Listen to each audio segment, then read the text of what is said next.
la manifestación de Dios en carne, mis hermanos, porque el Señor prometió venir. Él prometió venir, y arranquemos diciendo que no hay sino un solo Dios. No hay sino un solo Dios. Llámelo como se quiera llamar en el Antiguo Testamento, el Shaddai, el Elohim, Yahvé, Jehová, el Señor, el gran yo soy, el Dios altísimo, Él. Porque el Señor en el Antiguo Testamento era mencionado con diferentes nombres de acuerdo a sus manifestaciones. Pero en sí, quiero citarles algunos versículos interesantes. Quiero citarles unos versículos interesantes, mis hermanos y amigos, en esta tarde, para darles a entender que el primer pensamiento, la primera idea que el Señor tuvo antes de que el mundo existiera, antes de Él crear los cielos, la tierra, el mar y todo lo que existe en el universo, el primer pensamiento que el Señor tuvo fue manifestarse en carne, fue tomar un cuerpo humano. Y le voy a mencionar unos 3, 4 versículos interesantes, y quiero que vaya al libro del profeta, al libro del Apocalipsis. En el libro del Apocalipsis, el capítulo 3, el capítulo 17. El capítulo 17 dice el versículo 8. Es un versículo que tiene que ver con el periodo de la gran tribulación, pero hay unas expresiones interesantes aquí que nos conviene en nuestra enseñanza. Apocalipsis, el capítulo 17 y el versículo 8. Abran la Biblia, mis hermanos, y hagan el seguimiento de la enseñanza. Ese versículo dice: la bestia que has visto era y no es, y está para subir del abismo e ir a perdición. Y los moradores de la tierra, dice, los moradores de la tierra, aquellos cuyos nombres no están escritos desde la fundación del mundo en el libro de la vida. Esa expresión es interesante. Esa expresión dice: y los moradores de la tierra, aquellos cuyos nombres no están escritos desde la fundación del mundo en el libro de la vida, se asombraron viendo la bestia que era y no es y será. Y esto pues habla de la restauración del imperio romano en el tiempo del anticristo. Pero a lo que quiero basarme en esta noche es a los nombres que están inscritos en el libro de la vida desde antes de la fundación del mundo. Le voy a citar otro versículo en Apocalipsis, el capítulo 13 y el versículo 8. El versículo 8 nos dice que el cordero fue inmolado desde el principio del mundo. Dice: y la adoraron todos los moradores de la tierra,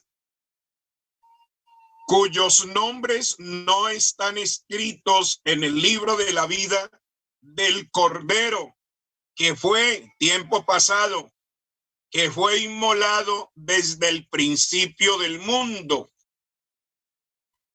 Entonces, a lo que quiero llegar, hermanos, a la conclusión que quiero llegar es que La salvación era una salvación programada. Dios había programado una salvación y la había programado desde antes de la fundación del mundo. Cuando dice que el Cordero fue inmolado desde el principio del mundo, quiere decir que el Señor Jesús, antes de venir, antes de nacer en Belén de Judea, ya en la eternidad, en el pensamiento de Dios, en la mente de Dios, en el programa de Dios, ya la salvación estaba cristalizada. Cuando se dice el principio del mundo, ese principio no es del tiempo. Ese principio corresponde a la eternidad. Y ese principio es el mismo principio de Génesis 1:1. En el principio creó Dios los cielos y la tierra. Y la pregunta es, ¿cuándo creó Dios los cielos y la tierra? Eso no lo sabe nadie, porque la creación de los cielos y de la tierra tiene que ver con la eternidad. Los cielos y la tierra fueron hechos en una eternidad. Fueron hechos en una eternidad. Ese mismo principio de Apocalipsis 13:8, que fue inmolado desde el principio del mundo, es el mismo principio de San Juan, el capítulo 1 y el versículo 1. En el principio era el verbo era con Dios y el verbo era Dios.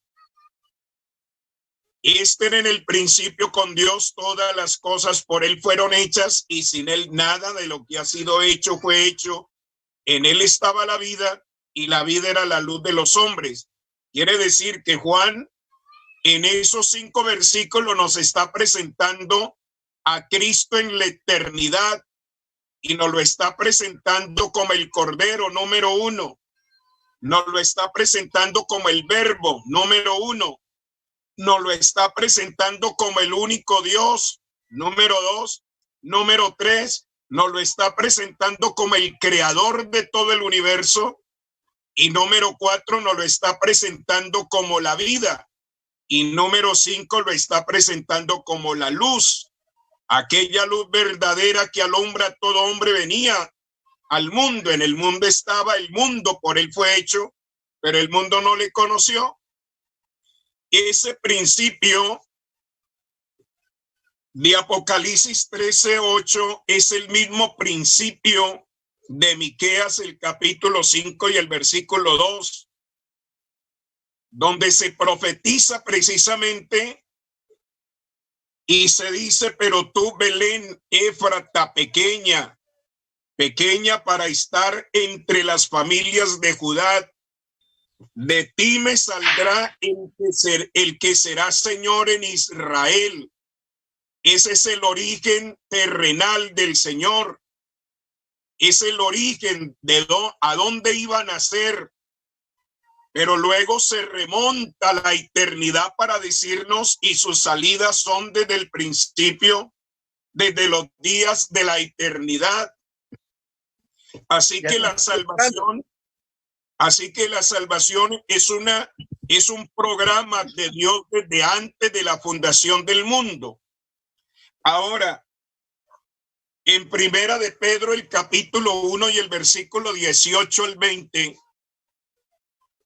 el apóstol San Pedro nos está diciendo que Cristo como Cordero ya estaba destinado desde antes de la fundación del mundo. El versículo 18 dice, sabiendo que fuiste rescatados de vuestra manera de vivir, la cual recibiste de vuestros padres, no con cosas corruptibles como plata, oro, sino con la sangre preciosa del Señor Jesucristo, como de un cordero, sin mancha, sin contaminación.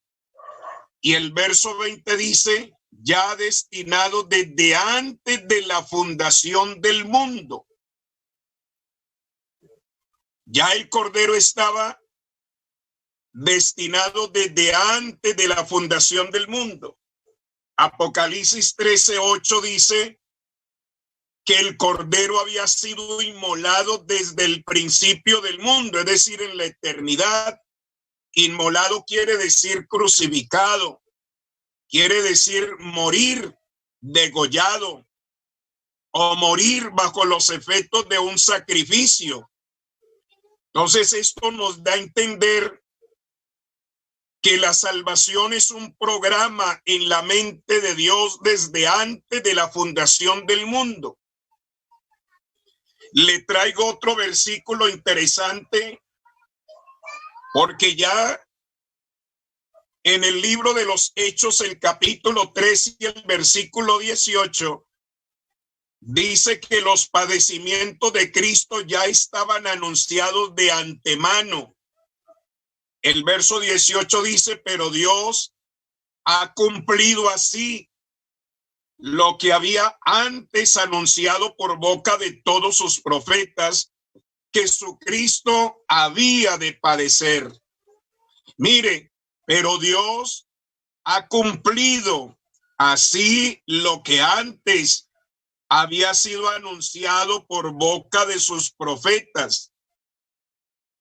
Se cumplió en Cristo lo que ya estaba anunciado desde antes de la fundación del mundo.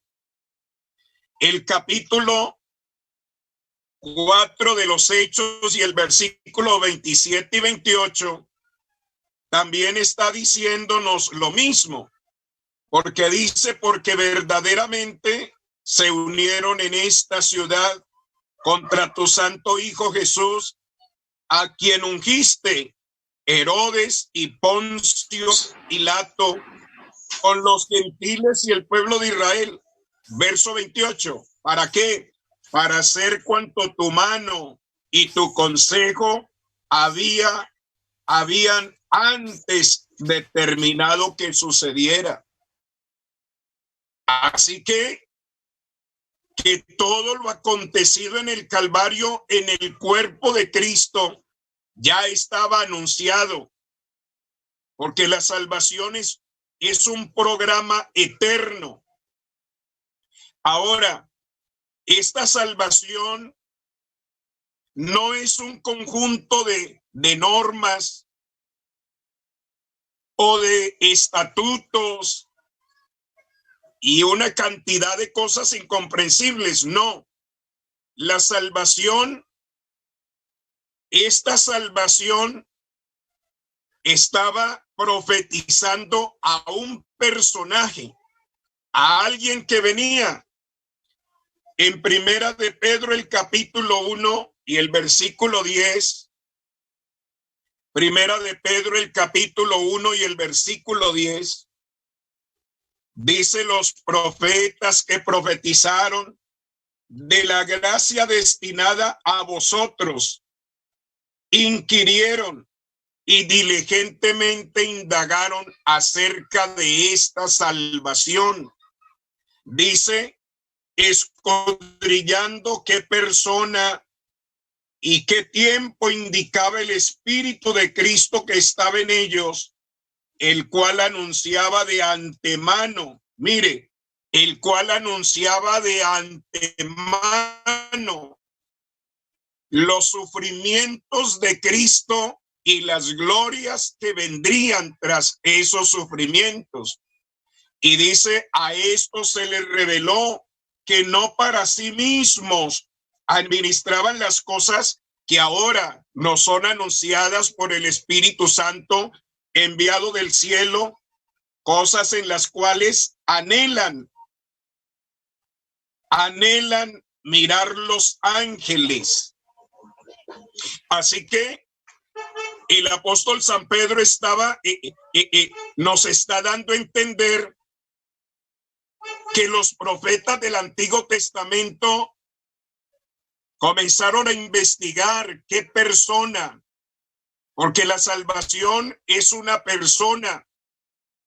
La salvación se llama Cristo, es un personaje. ¿Qué persona y qué tiempo indicaba el Espíritu de Cristo que estaba en ellos, el cual anunciaba de antemano los sufrimientos de Cristo y las glorias que vendrían tras esos sufrimientos? Así que los versículos, mis hermanos, que les he citado para que lo tengan muy presente, nos están dando a entender que el primer pensamiento que el Señor tuvo en la eternidad fue el de tomar un cuerpo humano, porque la salvación no era posible de otra manera. La salvación no era posible de otra manera, sino que el Dios del cielo, el creador de todo el universo, tomara un cuerpo humano. Mire, el Señor prometió venir, no prometió enviar a alguien, el Señor prometió venir. El capítulo 52 del profeta Isaías y el versículo 5 y el versículo 6, que son textos muy conocidos. El versículo 5 nos da a entender de que el Señor en el cielo está incómodo, que el Señor está incómodo en el cielo, incómodo porque su criatura, el hombre que fue creado a imagen y semejanza de Dios, está cautivo, se ha convertido en un botín, se ha convertido en una presa. Y entonces el Señor dice, ¿y ahora qué hago aquí? Parece como si el Señor hiciera una junta extraordinaria en el cielo y el Señor está dolido y el Señor dice, ¿y ahora qué hago aquí? Ya que mi pueblo es llevado injustamente y los que lo llevan cautivo lo hacen aullar y mi nombre es blasfemado todo el día. Ahora, ¿qué hago aquí en el cielo, sentado en mi trono, aquí sentado en esta silla, rodeado de mis ángeles, arcángeles, querubines, serafines, que me glorifican, que me alaban, que me engrandecen? Cuando mi criatura, aquel hombre que yo crié a imagen y mi propia semejanza, se ha convertido en una presa, en un botín, está secuestrado. Entonces allí es donde en el versículo 6 el Señor se pronuncia y él dice, por tanto mi pueblo sabrá mi nombre en aquel día, porque yo mismo que hablo, he aquí estaré presente. No dice que va a enviar un segundo, un tercero, porque en el cielo no hay segundos, ni en el cielo hay terceros, no hay sino un solo Dios y hay un solo trono donde se sienta Él, el Dios que creó todo el universo. Y entonces Él dice, mi pueblo sabrá mi nombre en aquel día, porque yo mismo que hablo, he aquí estaré presente.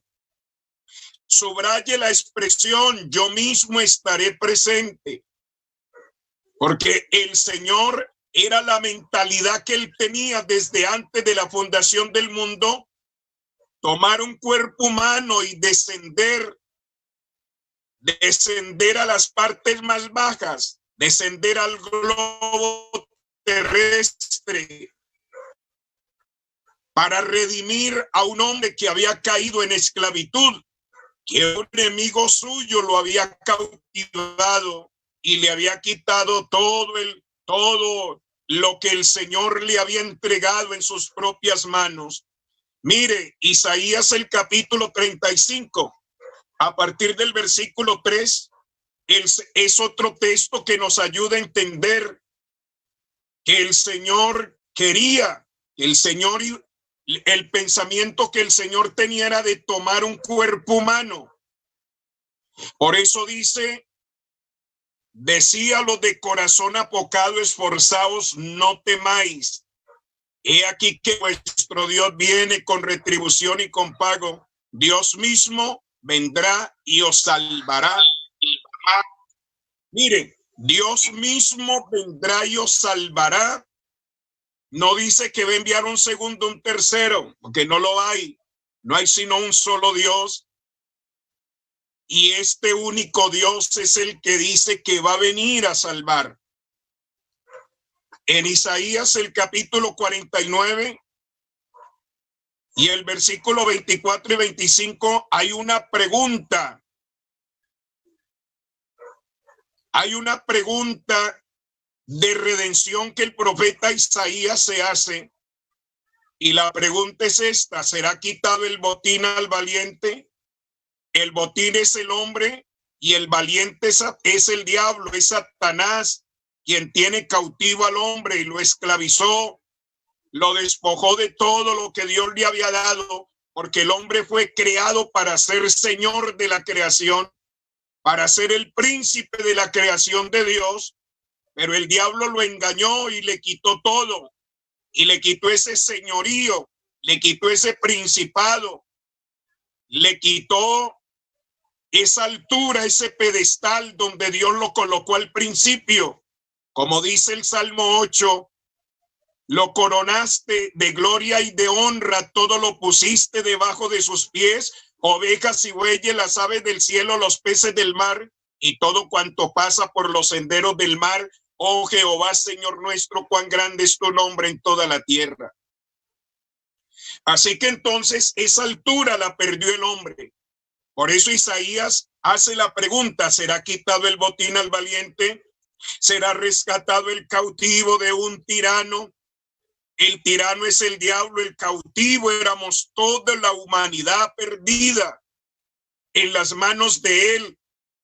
Él estableció su reino de muerte, su reino de tiranía. Él fue el que encerró al hombre en una cárcel de 10 barrotes y botó la llave y convirtió el mundo en un desierto. Y el diablo no le ha abierto la cárcel a nadie ni se la abrirá. Entonces tenía que venir el Dios del cielo para representar al hombre, tomando un cuerpo humano, tomando una figura humana. Por eso Ezequiel el capítulo 34 y el versículo 11 es otro versículo que nos ayuda, porque el Señor dice: yo mismo voy a ir a buscar mis ovejas y yo las voy a recoger y yo las voy a redimir. Yo mismo, dice él.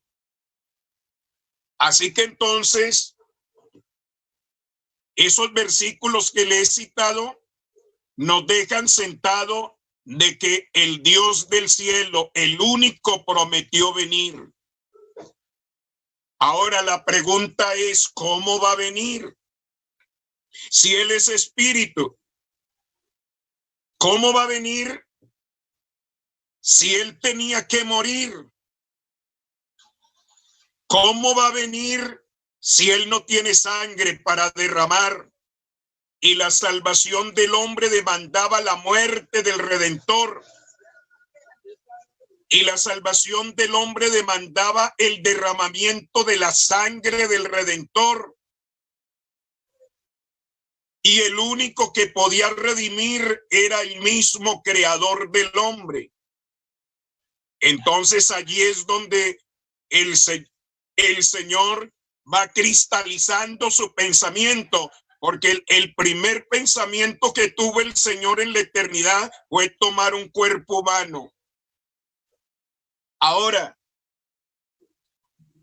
esa manifestación, mire, esa manifestación humana comenzó él a mostrarla desde el Antiguo Testamento a través de las figuras. Y le voy a presentar siquiera unas 2 figuras para que usted se dé cuenta. Unas 3 figuras le voy a citar. para que usted se dé cuenta que el Señor sí tenía en mente tomar un cuerpo humano. Mire, en el libro del Éxodo del capítulo 33 y el versículo 13,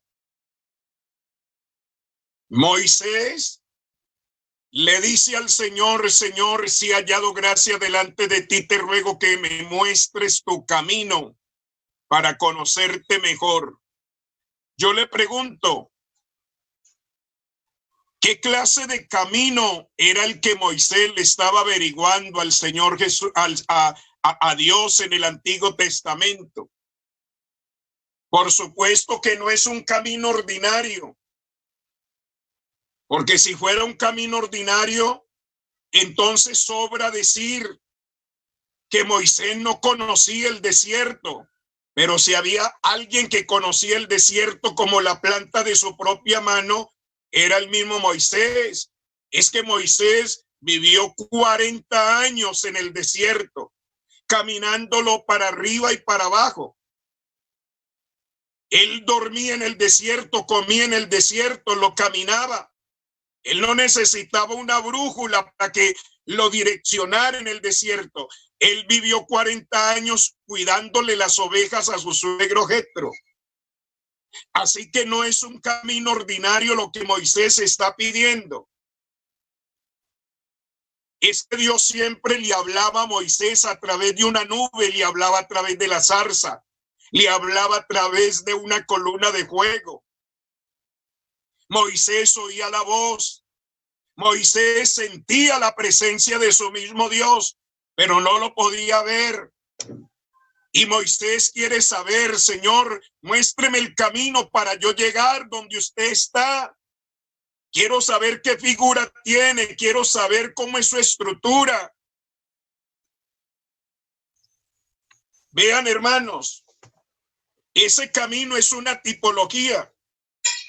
Ese camino, si Moisés hubiera existido en el tiempo del Señor Jesús, cuando el Señor Jesús le dijo a los discípulos en San Juan 14:6, yo soy el camino, entonces Moisés hubiera dicho: claro, este es el camino, porque el camino es el velo de carne, el camino es la humanidad, y Dios se manifestó en carne precisamente para revelarse al hombre, para que el hombre no solamente teóricamente supiera que había un Dios y lo pudiera sentir, sino que también lo pudiera ver y lo pudiera palpar con sus propios sentidos.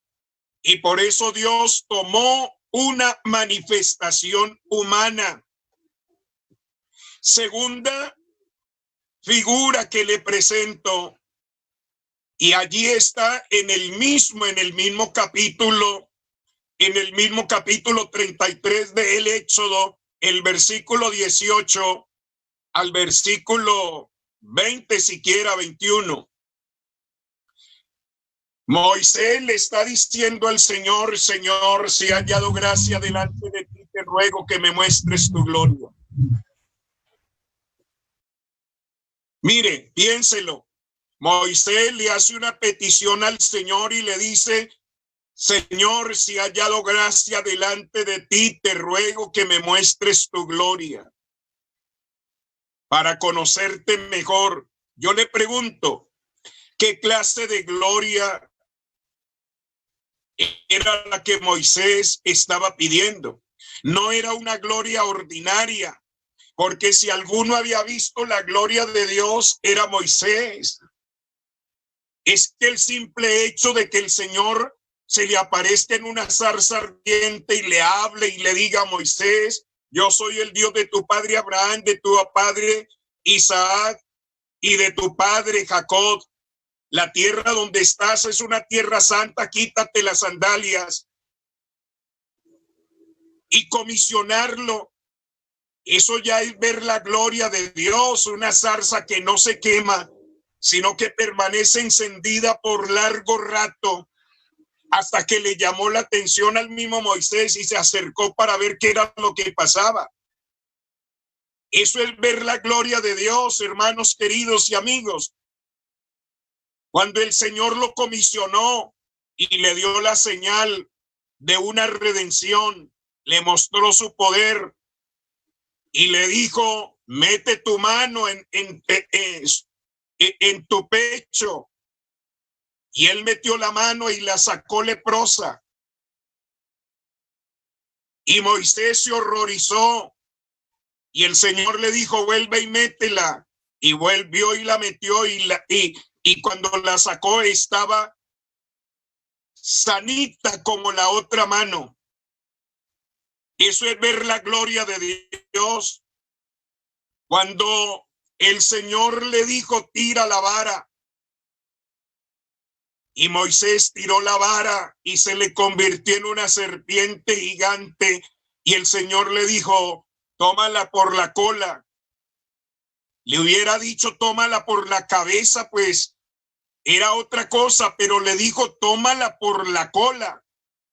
Y Moisés con sus temores la toma por la cola y apenas toma la serpiente se le convierte en la vara, se le convierte en el bastón que siempre lleva. Eso se llama ver la gloria de Dios. Ver la gloria de Dios en una columna de nube, ver la gloria de Dios en una llama de fuego, ver la gloria de Dios, hermanos, en todos los milagros en Egipto.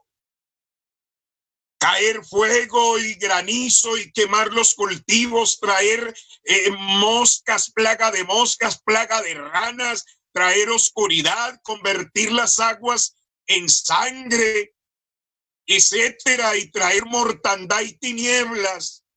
Eso se llama ver la gloria de Dios. Ver al faraón que se muere en el Mar Rojo y ver el Mar Rojo que se abre y se hace una autopista de 10 carriles para que Israel pase al otro lado salvo. Eso se llama ver la gloria de Dios, pero esa no era la gloria que Moisés le estaba pidiendo al Señor. Vea, es tanto así que el Señor le entendió a Moisés. El Señor le entendió, le comprendió a Moisés. Y entonces le dijo, le hizo una proclamación de soberanía. Porque le dijo, bueno, Moisés, yo voy a hacer pasar todo mi bien delante de ti y voy a proclamar mi nombre y voy a proclamar mi misericordia porque seré clemente para con el que seré clemente y seré misericordioso con el que yo quiera ser misericordioso. Eso es una declaración de soberanía, de que el Señor salva al que quiere salvar. Pero luego dijo, y haré pasar todo mi bien delante de ti, y voy a proclamar mi nombre, y luego cuando haya pasado mi gloria, entonces te voy a poner en una hendidura de la peña, y pondré mi mano sobre tu rostro, y verás mis espaldas, mas no verás mi rostro, porque no hay hombre que me vea y pueda vivir. Hermanos y amigos, Moisés le vio las espaldas al Señor, al Dios del cielo. Y esa es una figura de una humanidad que él tenía proyectada a tomar desde la fundación del mundo. Por eso, si Moisés hubiera existido en el tiempo del ministerio de Juan el Bautista y del Señor Jesús, y hubiera escuchado a Juan el Bautista señalando al Señor a la distancia para decirle, cuando Juan el Bautista dijo, vea, ese que vaya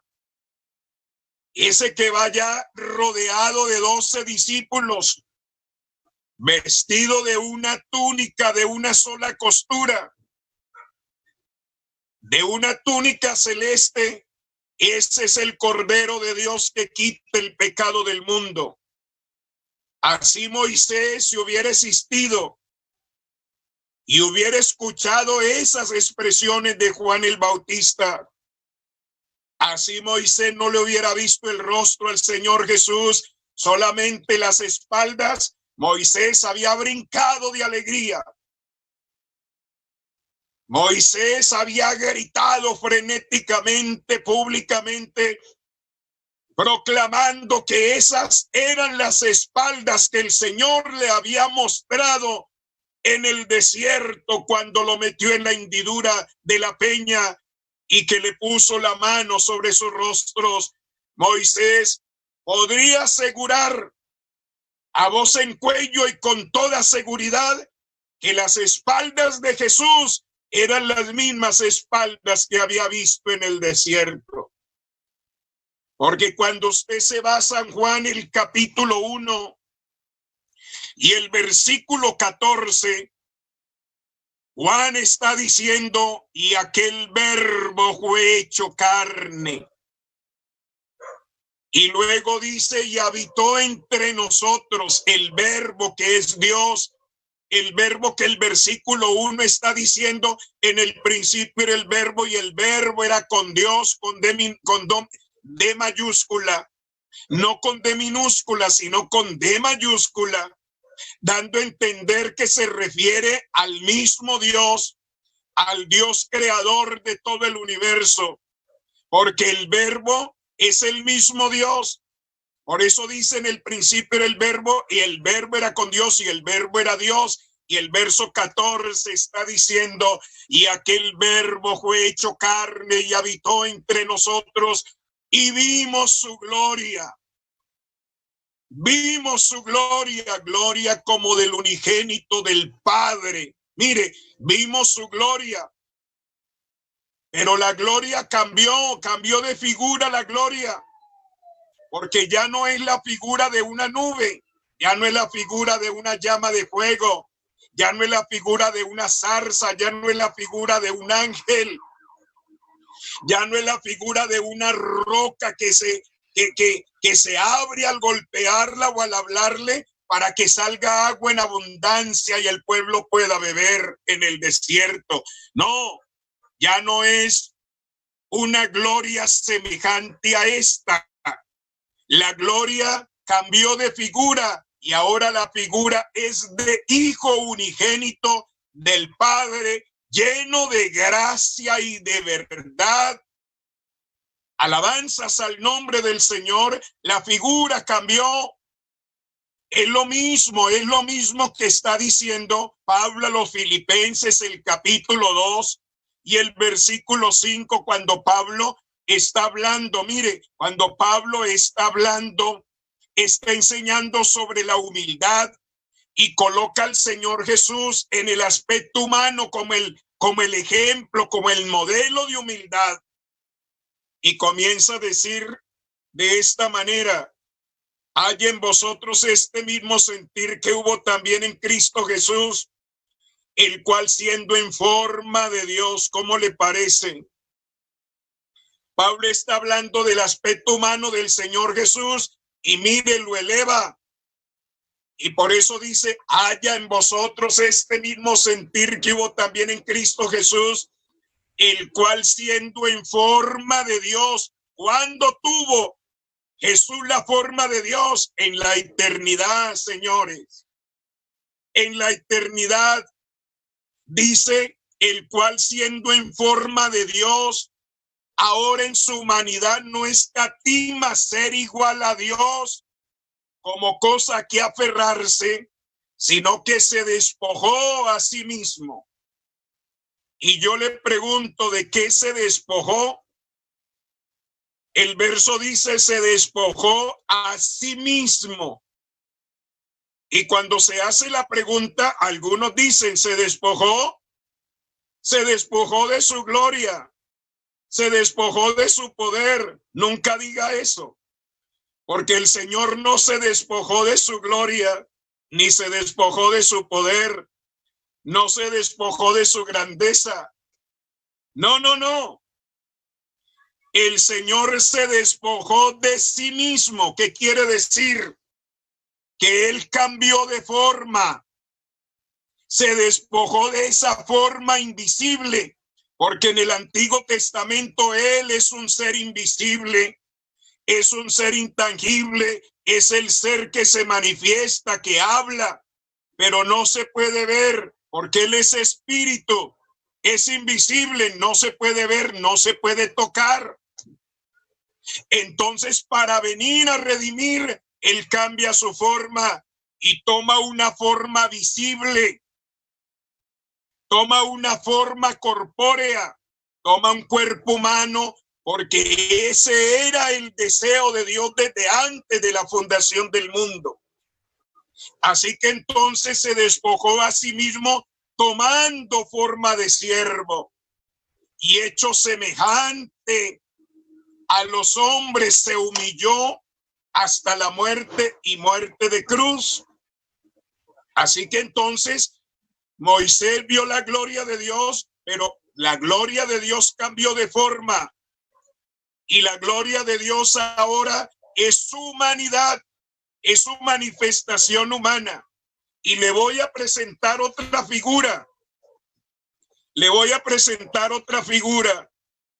Interesantísimo, porque la manifestación de Dios en carne, el proyecto que el Señor tenía desde antes de la fundación del mundo, de manifestarse en carne, de venir a este globo terrestre para caminar por los caminos polvorientos de Jerusalén, el Señor comenzó a plasmarla a través de la historia.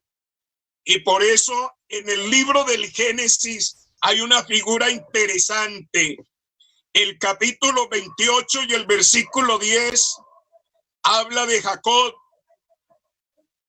Cuando el Señor se le reveló a Jacob en el desierto, Jacob iba huyendo de su hermano Esaú, que le había prometido matarlo por haberlo engañado y quitado la primogenitura. Y su mamá Rebeca le dijo: huye por el desierto y busca a Labán, mi familia, y habita allá hasta que la ira de tu hermano Esaú se pase. Y Jacob se fue, y solitario, en un paraje solitario, con el remordimiento de haber dejado la casa paterna, haber dejado la casa materna, cuando volvería a ver a su papá, a su mamá, el haber engañado a su hermano, el haber engañado a su propio padre, solitario en un paraje, cuando ya las sombras de la tarde van cayendo. Entonces, cansado, exhausto y sediento, tomó una piedra y la puso de cabecera y se acostó y se quedó profundamente dormido. Y en el sueño profundo, el Señor se le apareció y él lo ve.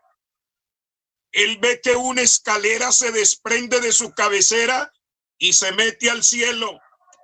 Y por esa escalera suben y bajan ángeles. Y allá en el encumbrado del cielo está mirando a Dios. Y Dios le está hablando y le está haciendo promesas.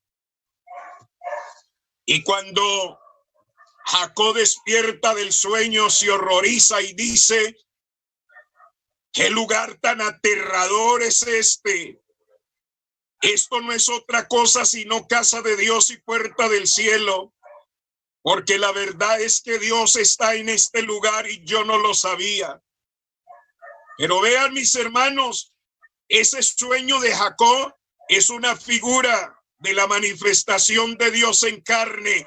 Dios se la estaba proyectando a Jacob, porque el sueño no es simplemente un sueño. El sueño es una tipología que tiene cumplimiento en San Juan, el capítulo 1 y el versículo 45 en adelante.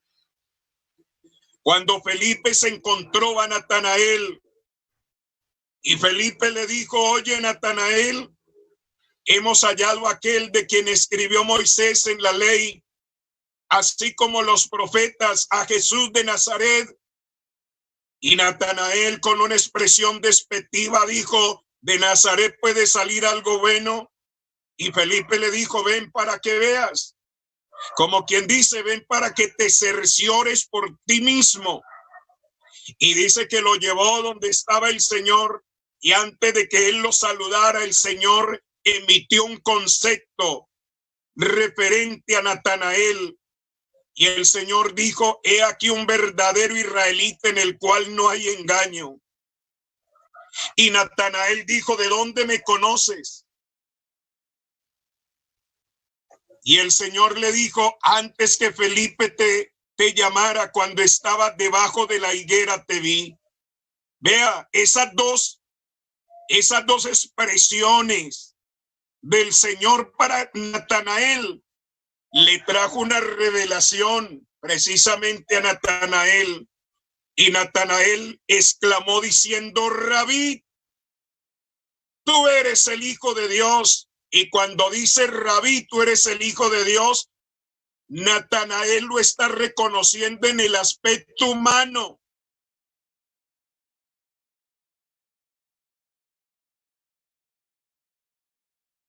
Tú eres el Rey de Israel.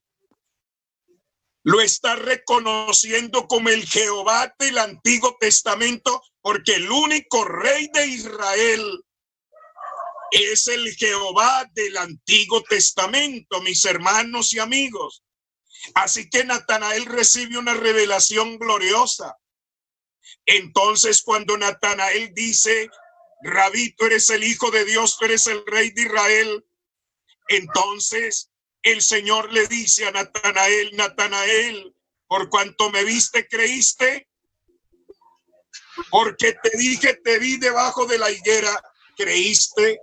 Y le dijo: cosas mayores que estas verás, y desde ahora veréis el cielo abierto y a los ángeles de Dios que suben y descienden sobre el Hijo del Hombre. En el sueño de Jacob, los ángeles subían y bajaban por la escalera. Acá en lo que el Señor Jesús le está diciendo a Natanael es que los ángeles suben y bajan sobre el Hijo del Hombre. ¿Qué es lo que le quiere decir el Señor a Natanael? Natanael, yo soy aquella escalera que vio Jacob en el desierto. Así que todas estas son figuras, mis hermanos, de que el Señor tenía proyectado desde antes de la fundación del mundo tomar una manifestación humana y que la fue plasmando a través de la historia. Por eso en el Antiguo Testamento el Señor empleó la ley, empleó a los profetas para que anunciaran, y empleó también a los salmos para ir plasmando el proyecto de salvación. Y el proyecto de salvación es que él iba a tomar un cuerpo humano para manifestarse y llegar Amén. Donde realmente queremos llegar. Mire, a partir de la idea que el Señor tuvo en la eternidad de tomar un cuerpo humano, entonces el cumplimiento llega. El cumplimiento llega, y por eso hay textos interesantes, textos importantes. Por ejemplo, son textos muy conocidos por nosotros, los lectores de la Biblia, pero de pronto para los amigos que están conectados en esta tarde, de pronto no. Pero primera de Timoteo, el capítulo 3 y el versículo 16, el apóstol San Pablo dice: e indiscutiblemente grande es el misterio de la piedad. Dios fue manifestado en carne. Hebreos, el capítulo 2 y el versículo 14. Así que por cuanto los hijos participaron de carne y sangre, él también participó de lo mismo. ¿Para qué? Para poder destruir por medio de la muerte al que tenía el imperio de la muerte, es a saber, al diablo, y liberar a aquellos que por el temor de la muerte estaban por toda la vida sometidos al yugo de esclavitud, de servidumbre de Satanás. Así que son textos que nos dicen de que Dios se manifestó en carne. Además, ya hemos visto, por ejemplo, San Juan 1:1, San Juan 1:14. Entonces,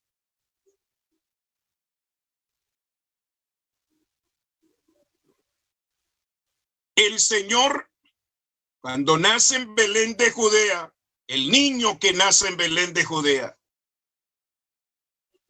a ese niño se le llama Emmanuel, que quiere decir Dios con nosotros, porque el niño que nace en Belén de Judea es la manifestación de Dios, es Dios manifestado en carne. Y a partir de que él comienza su ministerio terrenal, entonces usted lo va a leer y lo va a escuchar a él en su ministerio terrenal con un fuego de palabras. El Padre me envió, el Padre está conmigo, el Padre mayor es que yo. Y llegó el Señor hasta decir, yo y el Padre uno somos. Entonces las personas se confunden en ese juego de palabras, el Padre y el Hijo y el Padre, y se confunden. Cuando se le dice a la persona que Jesucristo es el mismo Dios, que Jesucristo es el mismo Padre, entonces la gente de inmediatamente se lleva la mano a la cabeza para decir, es imposible que el Padre sea el mismo Hijo y el Hijo sea el mismo Padre.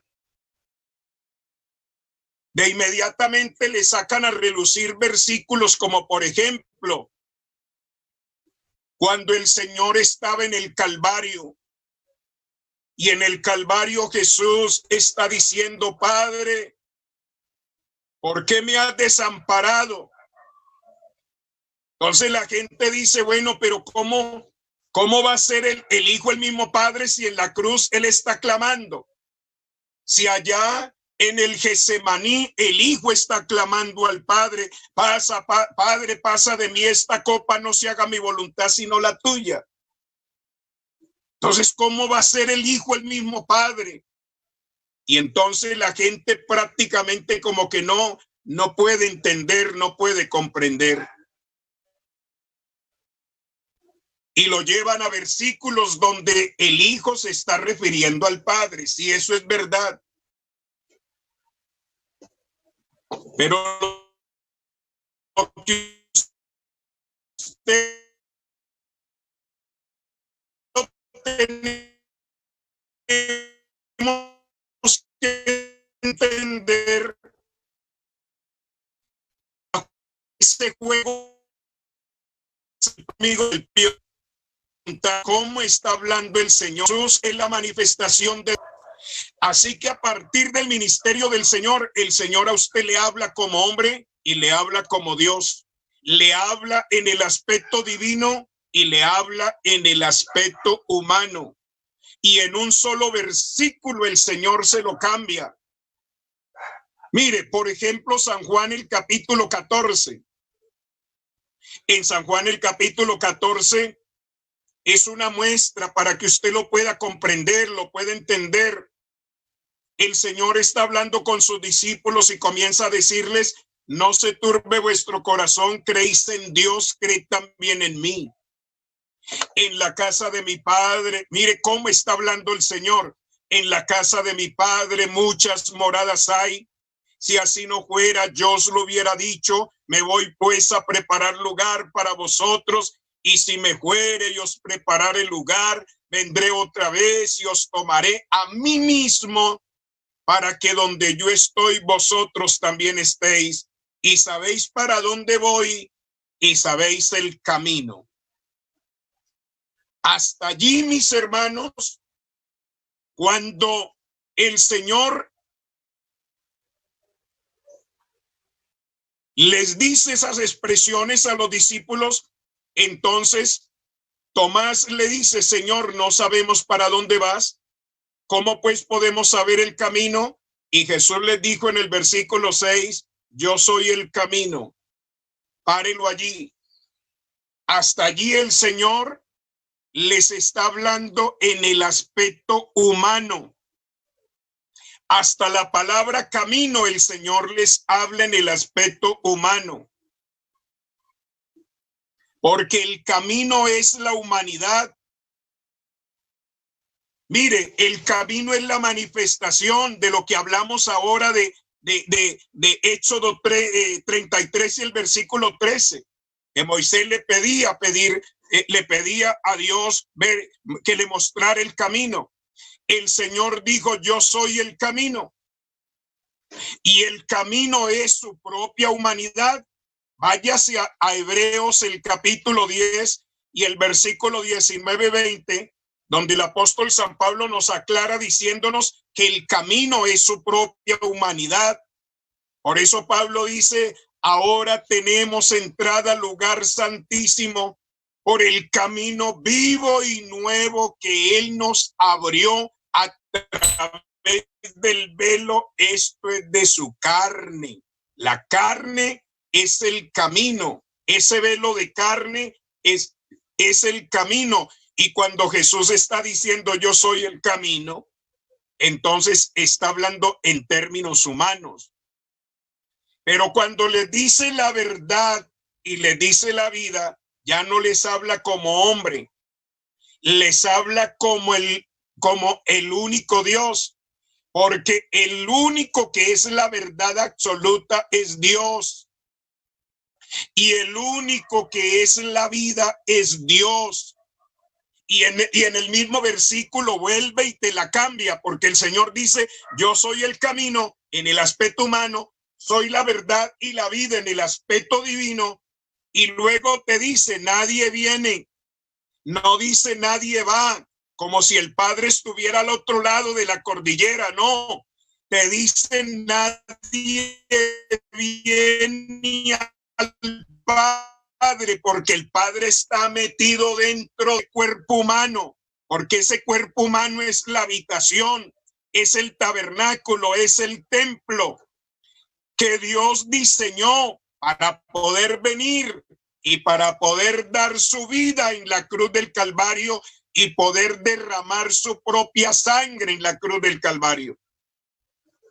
Por eso el Señor le dijo, nadie viene al Padre si no es por mí. El versículo 7 le dice, si a mí me conocieseis, también a mi Padre conoceríais, y desde ahora le conocéis porque le habéis visto. ¿A quienes estaban viendo los discípulos? A Jesús. Y Jesús les dice, si me conocieseis, también a mi Padre conocería, y desde ahora le conocéis. Está hablando del Padre. Desde ahora le conocéis porque lo habéis visto. Entonces, cuando Felipe le dice, Señor, muéstranos el Padre y nos basta. Y Jesús le dijo, tanto tiempo hace que estoy, en término presente, tanto tiempo hace que estoy con vosotros y no me has conocido, Felipe, que me ha visto a mí, términos humanos. Algo pues tú muéstranos, Padre, no crees que estoy en, no con, no dice con, sino en. No crees que yo soy en el Padre y el Padre en mí. De otra manera, créeme por las obras que yo hago, porque las obras que yo hago como ser humano no las hago yo, sino el Padre que está en mí. Porque ese cuerpo humano que tomó del vientre de la Virgen María es su habitación, es su habitación. Así que usted en el ministerio del Señor tiene que verlo hablando en términos humanos y tiene que verlo hablando en términos divinos. Porque Jesucristo es el mismo Dios, el mismo Padre eterno en una manifestación humana. Y por eso te habla en términos humanos y te habla en términos divinos, como Dios. El otro ejemplo es el diálogo entre el Señor y la mujer samaritana del capítulo 4. Mire, es interesante que tome eso, porque es que ese capítulo dice que el Señor venía cansado del camino. En términos humanos está cansado. Se sentó junto al pozo de Jacob. Tenía sed. Venía una señora con un cántaro de Samaria para sacar agua y el Señor le dijo a la mujer, mujer, dame de beber. En términos humanos, está cansado, se sentó y tiene sed. Sed de agua física para calmar su sed. La mujer entonces le dice, ¿por qué me pides a mí de beber que soy mujer samaritana? ¿No ves que entre judíos y samaritanos no se tratan entre sí? Entonces el Señor Jesús le dice, mujer, si conocieras el don de Dios y quién es el que te dice, dame de beber, tú antes le pedirías a él y él te daría agua viva. Y yo le pregunto, ¿quién es el que le puede dar agua viva a alguien? Es Dios. Mire, el Señor como hombre está pidiendo agua y como Dios está ofreciéndole el agua viva a la mujer. Oh mujer, si conocieras quién es el que te pide de beber, tú antes le pedirías a él y él te daría agua viva. Y la mujer le dice, ¿dónde tienes el agua viva? El pozo es hondo y no tienes cómo sacarla. Entonces el Señor le dice, mujer, todo el que beba de esta agua volverá a tener sed, pero el que beba del agua que yo le doy, mire, el que beba del agua que yo le doy nunca más volverá a tener sed, porque el agua que yo le doy será una fuente que resalta para vida eterna. Así que entonces el Señor te habla como hombre y el Señor te habla como Dios al mismo tiempo. Obsérvelo nomás en San Juan el capítulo 3, verso 13. Texto muy conocido por todos. Mire, nadie subió al cielo sino el que descendió del cielo. Y es el mismo Señor el que está hablando con Nicodemo. Nadie subió al cielo sino el que descendió del cielo, el Hijo del Hombre que está en el cielo. Término presente. Quiere decir que el Señor en el aspecto humano estaba allí conversando con Nicodemo, pero como Dios lo estaba llenando todo en el universo, señores. Ahora, en el cuerpo, en esa parte humana, no había una pizquita de Dios, no había una partecita de Dios. Todo Dios estaba metido en él, porque esa era la habitación de Dios, la esencia. Dios es espíritu. Se escucha. Y Dios mismo creó su propio cuerpo. Por eso Colosenses el capítulo 2 y el versículo 9, Pablo dice que en él habitaba toda la plenitud de la deidad corporalmente. Es decir, todo Dios estaba metido en ese cuerpo. Y en el Calvario, señores, hermanos y amigos, y en el Calvario, no es que Dios abandonó su cuerpo, no. Cuando Jesús dice en el Calvario, ¿por qué me has abandonado? Es la sensación de sentirse solo. Es la sensación de sentirse solitario, abrumado, bajo la burla y el escarnio de todos sus enemigos y la laceración que tenía su cuerpo. Y al sentir la agonía de la muerte, se sentía que estaba solo y que su Dios lo había abandonado. Pero es la sensación de sentirse solo, pero Dios nunca se fue y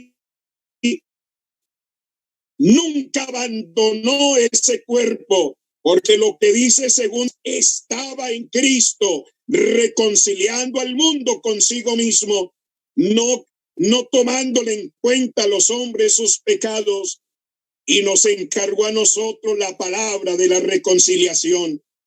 El Dios del cielo puso su humanidad para cargar en su propia humanidad el castigo de nuestra paz, el castigo del pecado, y que el pecado fuese condenado en ese cuerpo, y como el cuerpo iba a morir, entonces el pecado también moría, el pecado también era exterminado en el cuerpo de Cristo, para que el pecado no tuviese el poder que antes tenía.